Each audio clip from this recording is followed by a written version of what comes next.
Okay, today I'm going to take this copper flat bar and I'm going to turn it into these copper soft jaws for this vise right here.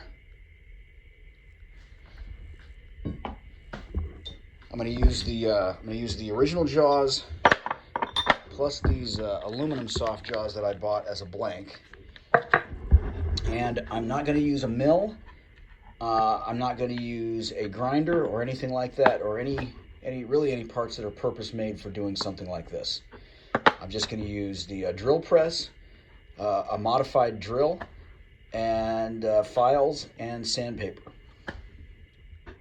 So when I got this, the hard jaws did not close properly all the way across the face, and the soft jaws did, which kind of puzzled me. And I picked up this soft jaw that I had put down, and I felt something weird, and it is that there's a depression right here. I think the casting wasn't thick enough, or somehow it was ground, but that feels rough. The rest of it feels machined, and this feels rough. I think the casting wasn't thick enough, and you can see that there, that there's quite a gap across that. You can see it's only touching, is only making contact right there on the edge, and then there it's making contact again. So I don't know what happened with the early footage of this project, but I started with this 1/2 inch by 4 inch flat bar from my local metal recycler, which was probably some kind of bus bar material. Then I laid out my width and cut it off in the bandsaw, which turned out to be a mistake because I cut it to exactly the final dimension instead of leaving a little bit. Then I used my aluminum soft jaws as a blank to get the positioning for the screw holes, and also used those to figure out where the shoulder should be. I used my drill press, which worked pretty well, except I needed to modify the bit slightly. And then once I had those first two holes, I screwed it in just to make sure everything was going to fit and there wouldn't be any tight spots. So in making the soft jaws, here's what I've got. So I managed to go ahead and drill the holes. It is a 7/16 inch hole to about a 1/4 inch shoulder, and then a 9/32 hole drilled all the way through, and that's the clearance for your screw heads, and they sit shy about a millimeter or so. So blank. So I've just got that positioned here.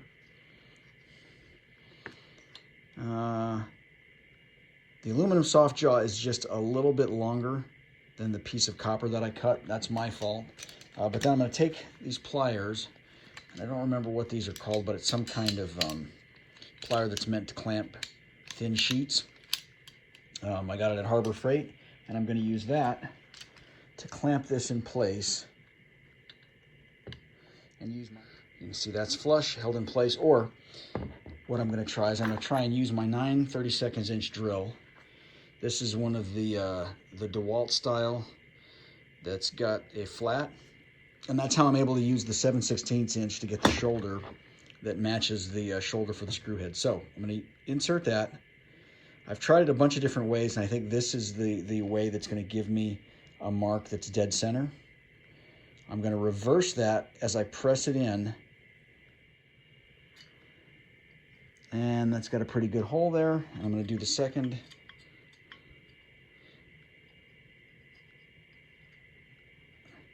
And these all have plenty of clearance. I've already fit up the first one.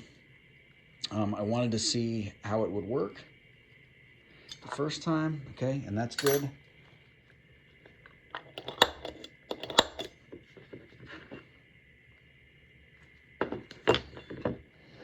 And this one, my first mark, I'm going to ignore and go with my second mark. And make those really stand out. All right, and now, so I found out the hard way that what I want to do first is you don't want to drill the 9/32 inch through hole. You want to drill the larger 7/16 inch hole, get to your shoulder, and then that actually leaves you a nice spot to start. Where did it go? Use your 9/32 to go all the way through. Now, something I'm going to try that I didn't try before. So what I'm going to do is I'm going to try a trick, and I'm going to put a flat. See, these have such a positive rake. I'm going to try and put a neutral rake on the front edge of this so it doesn't have the tendency to bite and drag into the copper. And what I'm going to do is I'm just going to run this a couple of times parallel along the edge of this oil stone and put a tiny, I don't know, 1/2 millimeter, maybe 1/4 millimeter flat on the front of that, on the front of this bit. Actually, this is working better than the stone.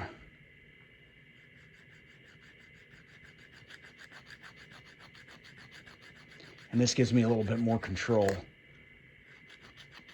I wish I had one of the coarser diamond files, though.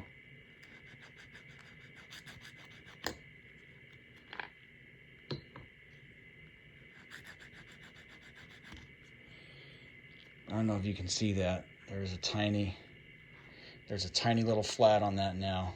There you go, you can see that.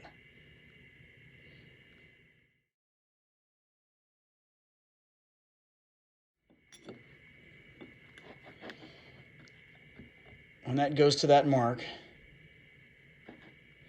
then I'll know that the screw heads are going to clear this perfectly. Because really, as I'm sure you all know, when this has force on it, those screws are doing nothing more than keeping these jaws from falling out when it's open or when it's not compressed. So, all right, let's take it over to the drill press and start making some chips.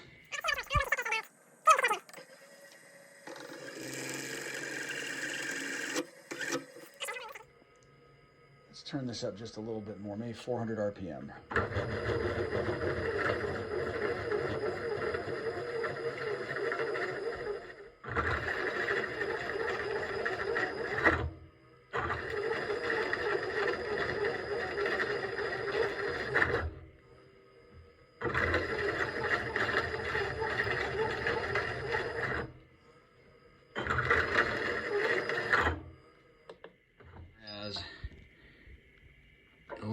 Look at how chewed up the first one is.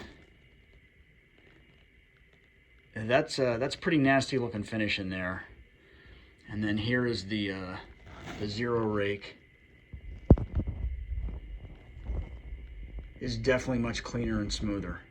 And I definitely had more control over depth of cut. So I think that settles that. Here's another look at the bottom of that hole. I got worried for a second there, but it turned out to be just a loose chip in the bottom of it. There's with just a zero rake bit. And then, there's what it looks like with the original bit. You could see how that just shattered all over the place as it tried to dig in. So this time I'm actually going to see if a little drop of oil helps. Again, I've got that at 400 RPMs.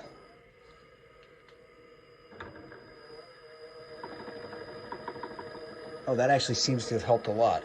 That's going in much smoother than it did the first time.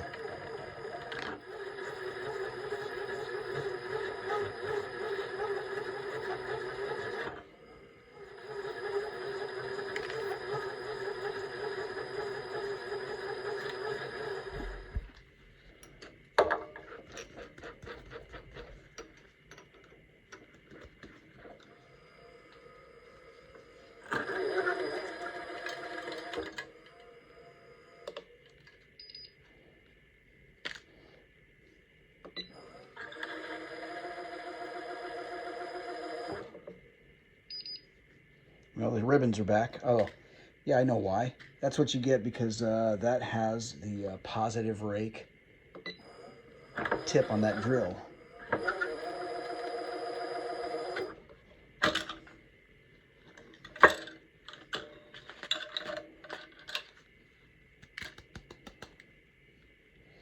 There we are. That's through. All right, one more. Actually, I honestly should have drilled all the way through the first time anyway, but oh well.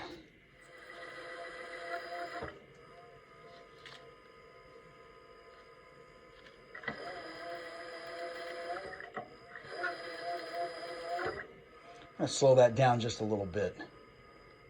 Take that down to about 300.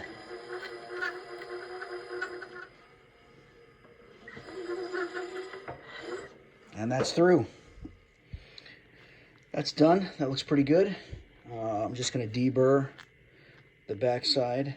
That's got some pretty good burrs on it.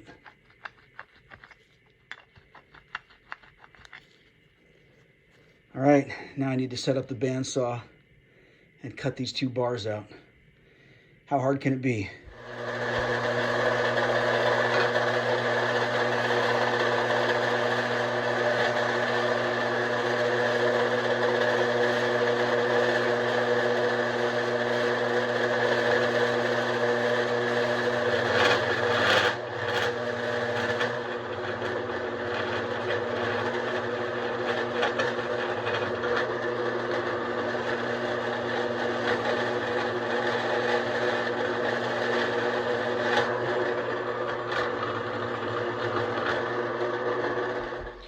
All right, now that I've fixed the damn saw, let's try this again. The bolt that holds the drive wheel over here that drives the, you've got a pulley on the motor and then a belt that you can change to change the speed of the saw. And then there's a pulley that connects to the transmission that drives the drive wheel. That has a tendency, there's a hex nut on that holding that pulley onto the arbor, and it has a tendency to come loose, and that's what happened, and I didn't catch it. So in case you saw before I stopped that, that's why the blade was hitching and stopping. So let's try this again. That's better. All right, no reason to see this. I will tune back in once I get closer to finishing. And something else I decided is instead of cutting down cutting one jaw off and then having a reduced place to hold, I'm going to cut them down in parallel and work my way down towards the end and then take them both off at the same time.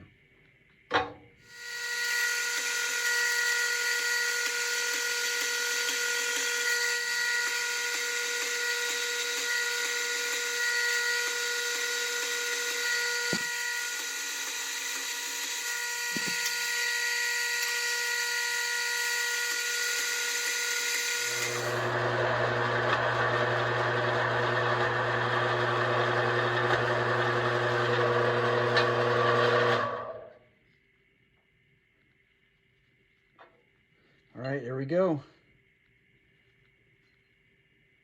All right, ready for shaping and cleanup. This stuff certainly does a number. It gets everywhere. And that is basically like a very grainy, coppery dust. So the thing I hate about this is now I'm gonna have to clean every piece of it.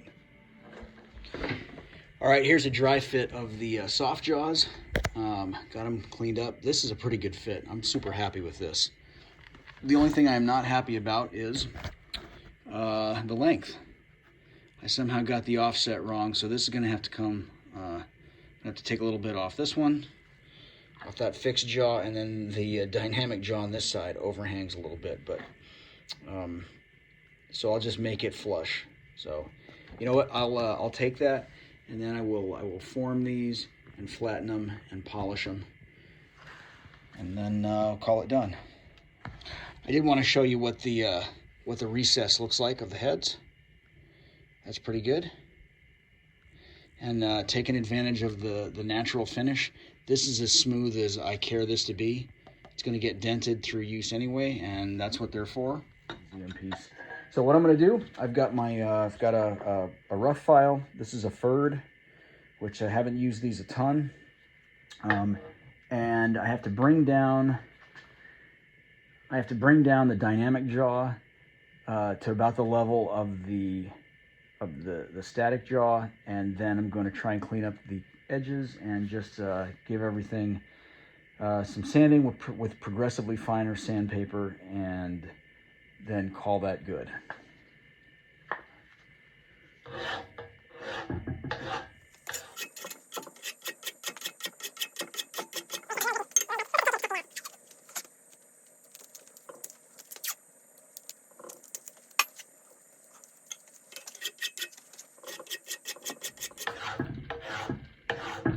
I wish this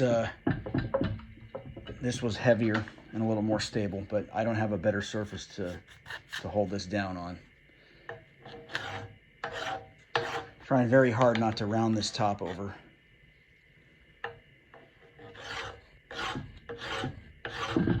It doesn't help that this thing keeps moving. I'm gonna have to find something better. All right, I just put my anvil on the bottom, so as I press forward, it's not gonna rock quite as much.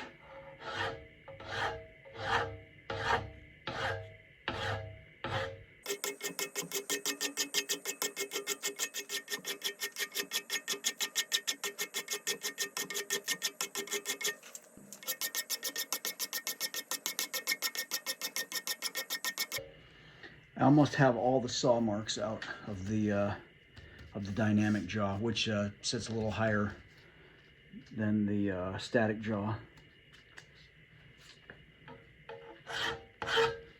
And the file's doing pretty well. Got the file card. Clean it every now and again, but really it's not binding up too much at all. Just got a fine dust of copper. All right, I've taken a black Sharpie because I don't have any Dicam, and you can see that I'm just starting to hit the static jaw.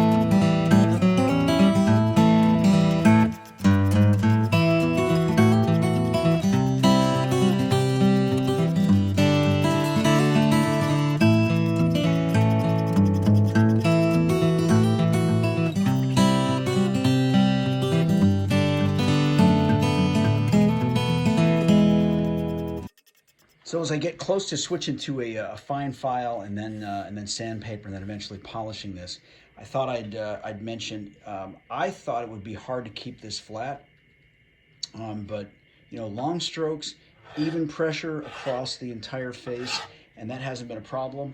And also frequent checks with the straight edge.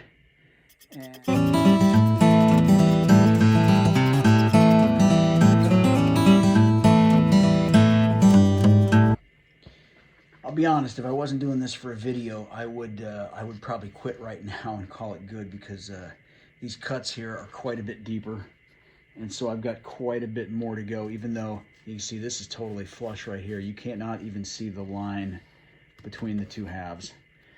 I'm quite happy with how this is turning out so far, but it's been a lot of filing.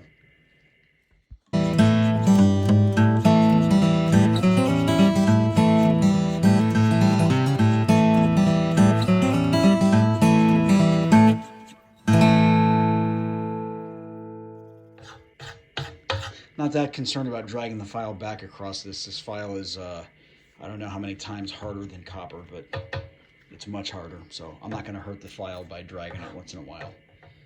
Now I'm going to move to finer files.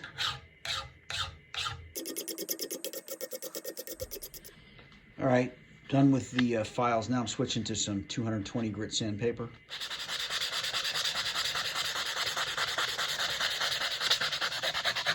Might be a while on this. That really wasn't going to work by hand, so I just took this piece of scrap plywood that I've got, and I used some double-sided tape, cut myself out a piece of that 220 grit so that I can keep this flat.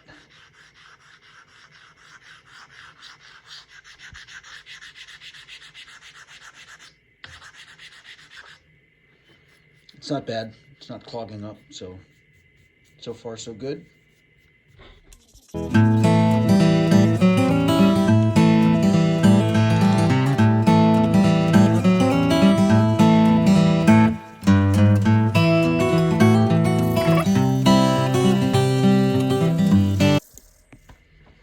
Moving up to 400.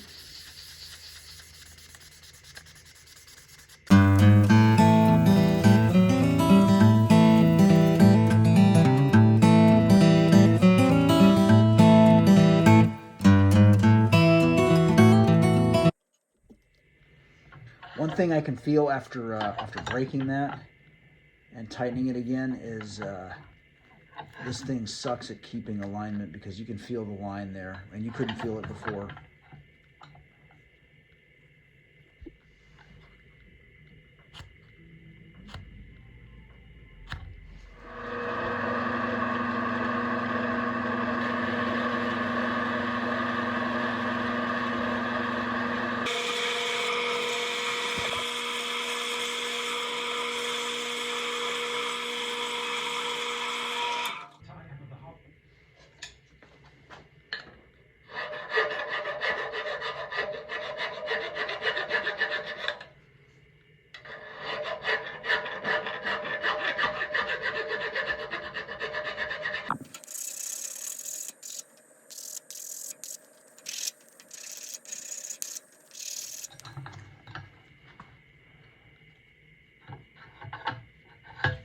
All right, that end's a better fit. It's not perfect, unfortunately, but it's better than it was. And like I said, my big mistake was I should have left about 1/8 of an inch overhang on each side so that I could bring both jaws in, and then cut them off perfectly together as a pair, instead of having to try and bring one in to match the other.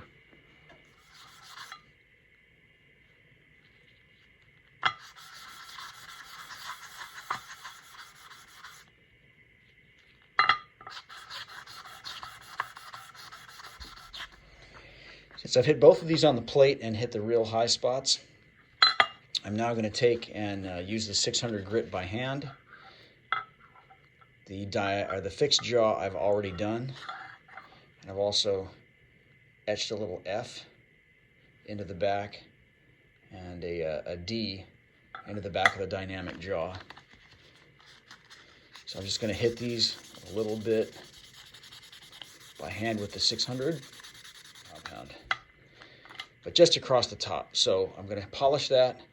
The faces I've left with a cross-hatched pattern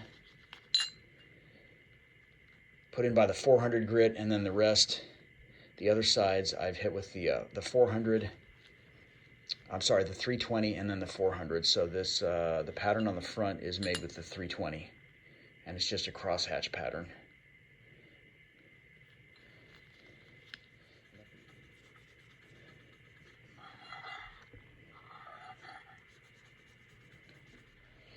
So there they are side by side. Top one is just the 600 grit, and then the bottom is the 600 grit after a polish.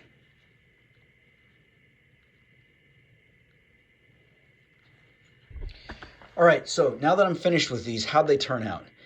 I think they turned out pretty well for not having a milling machine. You see that finish is pretty nice there. When I split these apart, there's the finish where the jaws meet. That'll get banged up and dented and everything, so that's as nice as that's going to look. Some things I would have done differently: I would have made them longer, because you can see where they meet. I didn't have enough length on this one to finish the end, and unfortunately the same thing happened over here. There's where the saw was cut. I didn't have enough on it to finish and square the end. So that's what I would have done. Would have used more material. If I was doing these for somebody, I would have taken more time to make that finish perfect. You can see I've still got some deep marks in there from the filing. Overall, I'm really happy with the way it came out. It's flatter and more uniform than I would have hoped, except for the, I should have cut my first piece longer. But that's it. Super happy with this. If you have any comments, please leave them down below. Thanks for watching.